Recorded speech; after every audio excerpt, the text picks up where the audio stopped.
আসসালামু আলাইকুম সবাইকে। আশা করি সবাই ভালো আছেন। আলহামদুলিল্লাহ আমিও ভালো আছি। তো আজকে আমি ডাউল চাউল আলু দিয়ে একটা মজাদার খিচুড়ি তৈরি করব। তো চাউলটা হচ্ছে পিঠে খাওয়া চাউল, এটা কোনো আতপ চাল নয়।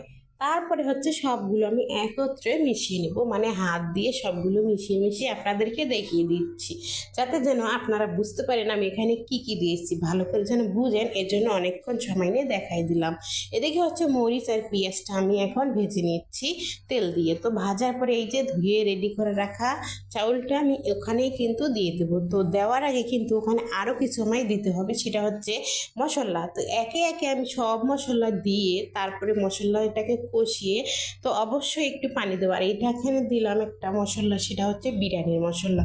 তো বিরিয়ানির মশলা আপনার না দিলে গরম মশলা এখানে ইউজ করতে পারেন। তো আমি বিরিয়ানির মশলা দেওয়ার কারণ হচ্ছে একটু বিরিয়ানি একটা গ্রান চলে আসবে, যাতে যেন ছেলেমেয়েরা পছন্দ করে খেতে পারে তাই। তো ছেলেমেয়েরা পছন্দ করবে এই জন্য কিন্তু এটা কিন্তু আপনারা পছন্দ করলেও দিতে পারেন। তারপরে এই তো এখন আমি চাউলগুলো দিয়ে সুন্দর করে খুসুন দিয়ে মেখে নিচ্ছি, মানে নেড়ে নিচ্ছি, ওলট পালট করতেছি, যাতে যেন সব মশলাগুলো একসঙ্গে হয়ে যায়। হওয়ার পরে কিন্তু এখানে আমি পানি দিয়ে দেবো। তো পানির পরিমাণটা অবশ্যই আপনারা মেপে দিবেন চাউলটা, তাহলে আপনাদের কোনো ভুনা খিচুড়ি হোক আর আপনার পোলাও বিরিয়ানি হোক, কোনো ল্যাটকা কিছুই হবে না, খুব সুন্দর হয়ে যাবে। তো দেখুন এই যে আমার সেই ভুনা খিচুড়িটা রেডি হয়ে গেছে। এখন আমি নেড়ে আপনাদের দেখাই দিচ্ছি, একটুও পানি নেই। তো যতটুক সিদ্ধ হওয়ার বাকি আছে অতটুকু আমি কিভাবে সিদ্ধ করতেছি ওটা আপনাদের দেখিয়ে দিচ্ছি।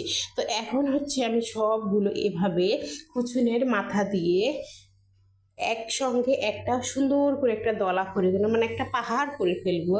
ওই পাহাড়টা প্রত্যেকটা বিরিয়ানি পোলাও রান্না করলে কিন্তু করতে হয়, বিশেষ করে ঘরে অল্প কিছু রান্না করলে এরকমই করে। আর যখন বাবুর্চির অনেক অনেক রান্না করে এটা না করলেও চলে। তারপরেই তো আমি এখন রেডি হয়ে গেছি খাওয়ার জন্য। তো এখানে নিয়েছি হাঁসের ডিম ভুনা ভর্তা